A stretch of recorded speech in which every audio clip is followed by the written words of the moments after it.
Hello friends, this is जय और आज हम लोग बात करने वाले हैं केमिस्ट्री के एक common topic acid base and salt के बारे में। तो कुछ भी शुरू करने से पहले मैं आपको बताना चाहता हूं कि अगर आपने मेरे पहले वीडियोस को नहीं देखा है तो लिंक डिस्क्रिप्शन में है और आप जा सकते हैं, आप जाके देख सकते हैं उस सारे वीडियोस को। 4 वीडियोस मैंने पहले ही अपलोड कर दिए हैं, nutrition in plants, nutrition in animals, fibre to fabric और हीट के बारे में। तो आज ये हम लोग का 5वां चैप्टर होगा जो कि है एसिड बेस एंड सॉल्ट। तो चलिए शुरू करते हैं। बात करते हैं कि आज हम लोग क्या क्या डिस्कस करने वाले हैं। आज अपन डिस्कस करेंगे एसिड और बेसिस के बारे में, इंडिकेटर्स क्या होते हैं, न्यूट्रलाइजेशन रिएक्शन क्या होता है और न्यूट्रलाइजेशन रिएक्शन एवरीडे लाइफ में हम लोग कैसे यूज करते हैं। तो शुरू करते हैं एसिड और बेस से। तो क्या होता है एसिड और क्या होता है बेस? जनरली अगर आप इसको एक जनरल टर्म में लेना चाहें तो एसिड जो होता है वो सावर टेस्ट का होता है। अगर आप एसिड को टेस्ट करें तो वो सावर टेस्ट का होता है, खट्टा होता है। और जो केमिकल एसिड कंटेन करता है उसको हम लोग एसिडिक नेचर का कहते हैं। जो केमिकल एसिड कंटेन करता है उसको हम लोग क्या कहते हैं? एसिडिक नेचर का कहते हैं। तो आप ये टर्म याद रख सकते हैं कि एसिड जो होता है वो शावर होता है और जो केमिकल सब्सटेंसेस एसिड को कंटेन करते हैं या जिनमें एसिड होता है उनको हम एसिडिक सब्सटेंस या एसिडिक कंपाउंड या एसिडिक केमिकल कहते हैं। और जो जनरली बेसेस होते हैं उनका टेस्ट कैसा होता है? बीटर होता है, कड़वा टेस्ट होता है और उनको छूने से सोपी यानी कि साबुन जैसा फील होता है। तो ऐसे सब्सटेंस को हम लोग बेस कहते हैं। तो ये तो हो गया कि आप जनरली कैसे उसको डिफाइन करेंगे या डिस्टिंग्विश करेंगे कि आपको अगर एसिड और बेस दे दिया गया तो आप टेस्ट या स्मेल, कलर से या टच से कैसे आप बता सकते हैं कि ये एसिड और एक बेस है।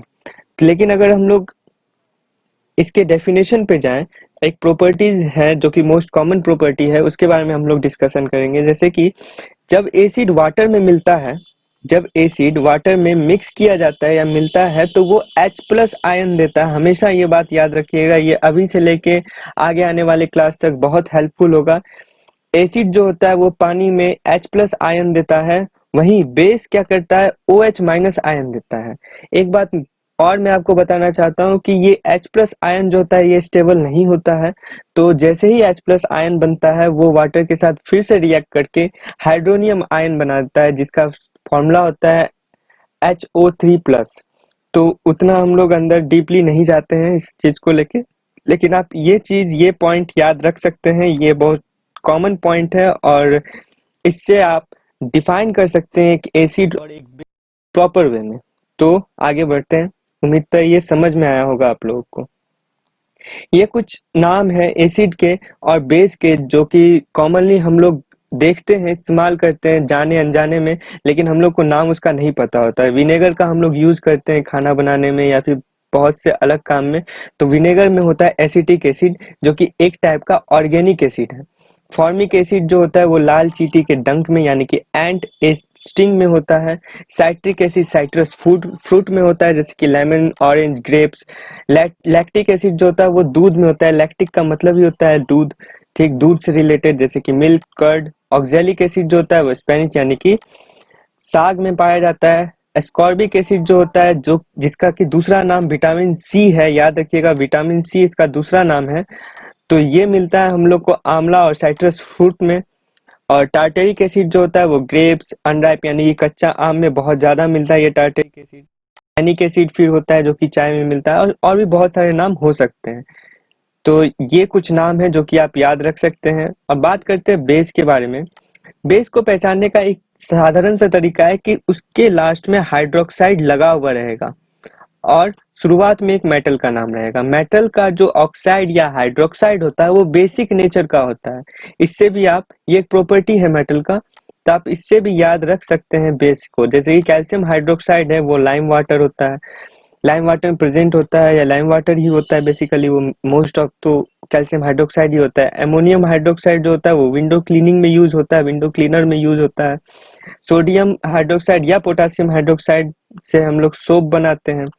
मैग्नीशियम हाइड्रोक्साइड से हम मिल्क ऑफ मैग्नीशिया, एक टाइप का एंटा एसिड होता है। ये एंटा एसिड वो होता है जब हम लोग को एसिडिटी हो जाता है तो हम लोग इनो या फिर डाइजिन वगैरह लेते हैं तो उसको हम लोग एंटा एसिड कहते हैं।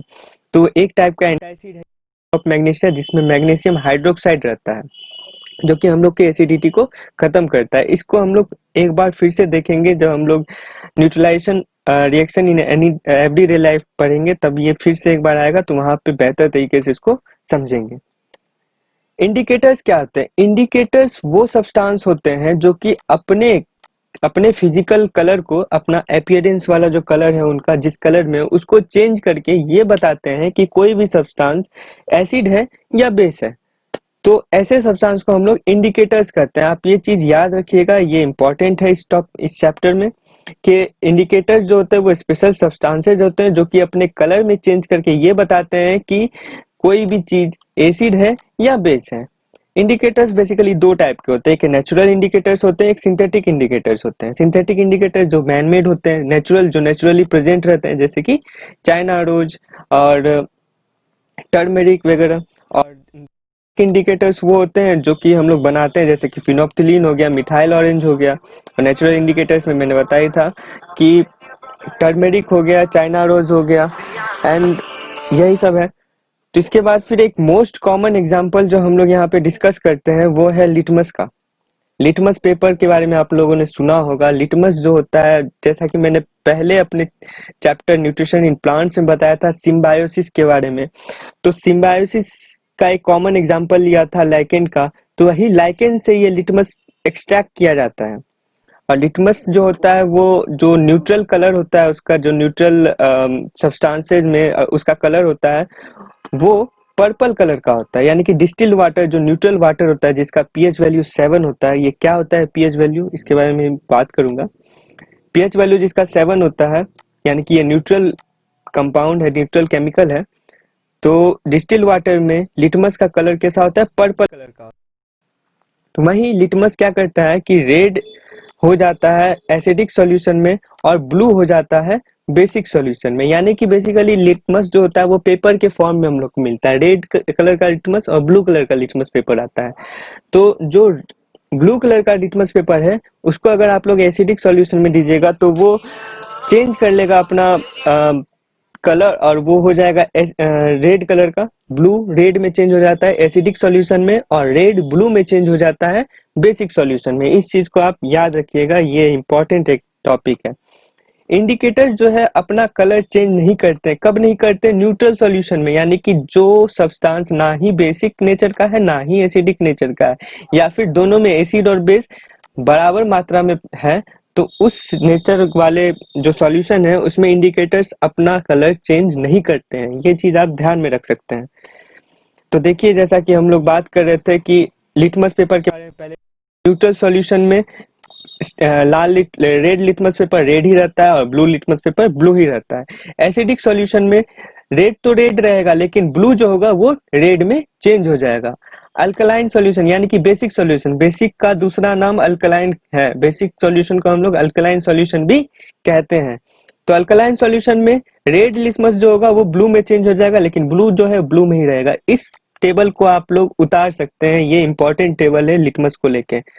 हो सकता है आपसे क्वेश्चन पुट कर दिया जाए इसी लिटमस से रिलेटेड। बात करते हैं टर्मरिक का। टर्मरिक में अगर हम लाइम यानी कि कैल्शियम ऑक्साइड मिलाते हैं तो वो रेड कलर का हो जाता है। एक रेट्रो एग्जांपल में हर एक स्टूडेंट को देता हूँ, तो आप लोग को भी दे ही देता हूँ कि बाबा सब आते हैं, वो क्या करते हैं, हल्दी वाला कपड़ा को साबुन के पानी में डुबो देते हैं। साबुन का पानी हो जाता है लाल, साबुन का पानी लाल हो जाता है और बोलने लगते हैं कि आपके घर में भूत है, आपको तंत्र मंत्र वगैरह का जरूरत है। लेकिन ऐसा कुछ नहीं होता, ये एक सिंपल सा केमिकल रिएक्शन है। टर्मरिक जो होता है वो नेचुरल इंडिकेटर है। उसको अगर आप बेस में मिलाते हैं, तो वो रेड कलर का हो जाता है। बस ये केमिकल रिएक्शन है जिसको बाबा अपना चमत्कार बता के आप लोग को ठगने का काम करते हैं। तो ऐसा कभी भी कहीं पे भी देखने को मिले तो आप ठगाइएगा मत। आप बस ये बोल दीजिएगा ये तो नॉर्मल केमिकल रिएक्शन है, ये तो मैं भी कर सकता हूँ, ठीक ना। तो ये एक रेट्रो सा एग्जांपल है जिसको आप याद रख सकते हैं। लेकिन टर्मरिक क्या होता है, सिर्फ और सिर्फ बेस में ही रेड कलर का होता है, एसिड में उसका कलर सेम रहता है। ये आप ट्राई कर सकते हैं घर पे भी। एक चाइना रोज है, चाइना रोज का आप अगर सॉल्यूशन बनाए चाइना रोज को अगर आप पानी में मिलाए तो वो इस पिंक कलर का, पिंकिश कलर का होता है। उसी में अगर आप मतलब सॉरी, चाइना रोज में अगर आप एसिड मिला दें तो वो देखिए ऑरेंज कलर का हो जाता है, और चाइना रोज में वही आप बेस मिला दें तो वो ग्रीन, थोड़ा सा ग्रीन, हल्का ग्रीन कलर का ये हो जाता है। तो इस चीज को आप याद रख सकते हैं, लेकिन जो इम्पोर्टेंट है, मोस्ट इम्पोर्टेंट है, वो ये लिटमस पेपर, वो ये टर्मरिक है। टर्मरिक को तो आप एग्जाम्पल से भी याद रख सकते हैं, जैसा कि मैंने एक रेट्रो एग्जाम्पल दिया। ठीक, तो आगे बढ़ते हैं। न्यूट्रलाइजेशन रिएक्शन क्या होता है? जब जब एक एसिड और एक बेस मिलता है तो न्यूट्रलाइजेशन रिएक्शन होता है। यानी कि जब एक एसिड और एक बेस रिएक्ट करता है साल्ट और वाटर बनाने के लिए, तो इसी प्रोसेस को हम लोग न्यूट्रलाइजेशन रिएक्शन करते हैं। ये एक टाइप का केमिकल रिएक्शन है जिसकी जिसकी चर्चा मतलब types of chemical reaction class 10th में भी हुई है। ये एक इम्पॉर्टेंट है, टॉपिक है। तो आपको इसमें याद रखना है, जब भी एक बेस और एक एसिड मिलेगा तो वाटर बनेगा ही बनेगा और एक टाइप का सॉल्ट बनेगा। ये प्रोसेस बहुत ही ज्यादा इम्पॉर्टेंट प्रोसेस होता है, क्योंकि हम लोग एवरीडे लाइफ में भी यूज करते हैं, और इसमें ना एनर्जी का इवॉल्वेशन होता है, यानी कि एनर्जी, हीट एनर्जी निकलता है। तो ये एक्सोथर्मिक रिएक्शन है, ठीक ना। एक्सोथर्मिक रिएक्शन कहने का मतलब कि जिसमें एनर्जी यानी कि हीट एनर्जी इवॉल्व होता है, निकलता है। और इंडोथर्मिक कहने का मतलब कि जिसमें हीट एनर्जी लगता है। कोई कोई रिएक्शन, जैसे कि आप नॉर्मल रिएक्शन ले लो, चाय बनाने में आपको हीट एनर्जी देना पड़ता है ना, तो वो जो रिएक्शन है उसमें क्या होता है, हीट एनर्जी लग रहा है, तो उसको इंडोथर्मिक कहेंगे। लेकिन न्यूट्रलाइजेशन रिएक्शन में क्या होता है, आप एसिड और बेस मिला दो, उसमें से हीट निकलेगा, यानी कि हीट बिना प्रोवाइड किए उसमें से अपने आप हीट जनरेट होगा, तो उसको हम लोग एक्सोथर्मिक कहते हैं। तो बात क्लियर है, देखते हैं। तो वही मैं बात कर रहा था कि एसिड और बेस को मिलाने से साल्ट और वाटर बनता है। एक रेट्रो एग्जाम्पल है, ये बहुत फेमस एग्जाम्पल है और ये सबको पता ही होना चाहिए। तो सोडियम हाइड्रोक्साइड NaOH को मिलाते हैं, ये एक हार्ड बेस है, इसको मिलाते हैं, स्ट्रॉन्ग बेस भी कहते हैं इसको, स्ट्रॉन्ग बेस है, इसको मिलाते हैं हाइड्रोक्लोरिक एसिड से, HCl से, ये भी एक स्ट्रॉन्ग एसिड है। तो क्या बनता है, टेबल सॉल्ट बनता है, NaCl बनता है और H2O बनता है।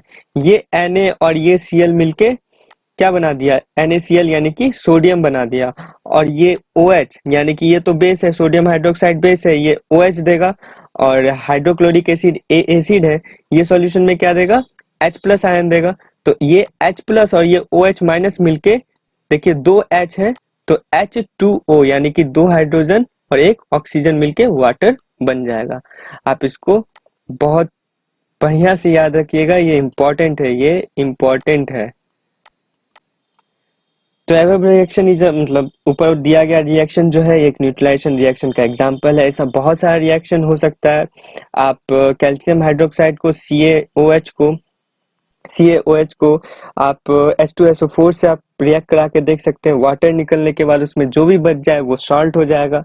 ठीक, तो आप ऐसे एग्जांपल्स बुक्स में भी देख सकते हैं और देख के उसको समझ सकते हैं। आप इस एग्जांपल को जरूर से जरूर याद रखें। चलिए तो आगे बढ़ते हैं। Neutralisation reaction in everyday life, ये इंपॉर्टेंट है, ये टॉपिक इंपॉर्टेंट है, इससे क्वेश्चन पुट होते हैं। तो बात करते हैं, जब हम लोग को पता है, हम लोग सेकेंड चैप्टर में ही पढ़े थे कि हम लोग के पेट से क्या निकलता है, क्या सिक्रेट करता है हम लोग का पेट along with digestive juice. HCl acid secrete करता है, HCl एसिड मतलब हाइड्रोक्लोरिक एसिड सिक्रेट करता है। यही अगर ज्यादा सिक्रेट हो जाए, गलती से ही सही, लेकिन अगर ज्यादा सिक्रेट हो जाए तो हम लोग के पेट में कैसा स्थिति हो जाता है, इंडाइजेशन का स्थिति हो जाता है, इंडाइजेशन का सिचुएशन क्रिएट हो जाता है, जिसको कि हम लोग क्या कहते हैं, एसिडिटी कहते हैं। नॉर्मल टर्म में उसको हम एसिडिटी कहते हैं। तो हाँ, तो उसको हम एसिडिटी कहते हैं। तो ये एसिडिटी को ठीक करने के लिए हम लोग न्यूट्रलाइजेशन रिएक्शन कराते हैं, यानी कि हम लोग को बाहर से बेस देना पड़ेगा, तभी तो वो न्यूट्रल होगा। तो हम लोग बाहर से क्या लेते हैं, मिल्क ऑफ मैग्नीशिया लेते हैं, जैसा कि कुछ देर पहले ही बताया। वो एक टाइप का क्या है, एंटासिड है। एंटासिड हम लोग लेते हैं जिसमें मैग्नीशियम हाइड्रोक्साइड होता है। तो ये क्या करता है, मैग्नीशियम हाइड्रोक्साइड ये HCl के इफेक्ट को थोड़ा सा कम कर देता है।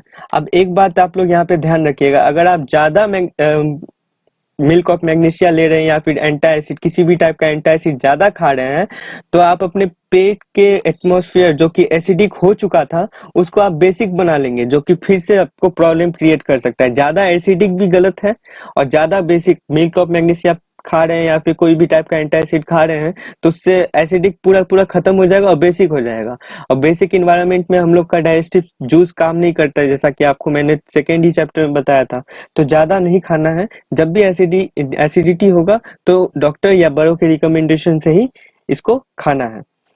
तो दूसरा एग्जांपल लेते हैं, जब हम लोग को चींटी काटता है, लाल चींटी, जैसा कि मैंने पहले ही बताया था, लाल चींटी काटता है तो उसके डंक में क्या होता है, उसके क्या होता है, फॉर्मिक एसिड होता है। तो फॉर्मिक एसिड से बचने के लिए हम लोग क्या करते हैं, इचिंग होने लगता है, थोड़ा सा नोचने लगता है, वो इचिंग इफेक्ट को कम करने के लिए हम लोग क्या करते हैं, बेकिंग सोडा थोड़ा सा डाल देते हैं उसके ऊपर, जिससे कि फॉर्मिक एसिड जो होता है वो न्यूट्रलाइज हो जाता है और एंट स्टिंग जो है उसका ट्रीटमेंट भी हो जाता है। अब तीसरे पॉइंट के बारे में बात करते हैं। प्लांट जो है ना ज्यादा एसिडिक सॉइल में ग्रो कर पाएगा और ना ज्यादा बेसिक सॉइल में ग्रो कर पाएगा। जब एसिडिक सॉइल होगा सब ज्यादा, जब सॉइल जो होगा वो एसिडिक होगा ज्यादा, ये एसिडिक सॉइल का जो प्रॉब्लम है ये अक्सर देखा जाता है जिस सॉइल के अगल बगल इंडस्ट्री है। इंडस्ट्री अपना वेस्ट अगर एसिडिक फॉर्म में, टॉक्सिक फॉर्म में डाल रहा है रिवर के आसपास, और उसी के आसपास अगर आप लोग खेती कर रहे हैं तो वहां का जो सॉइल होता है वो एसिडिक हो जाता है।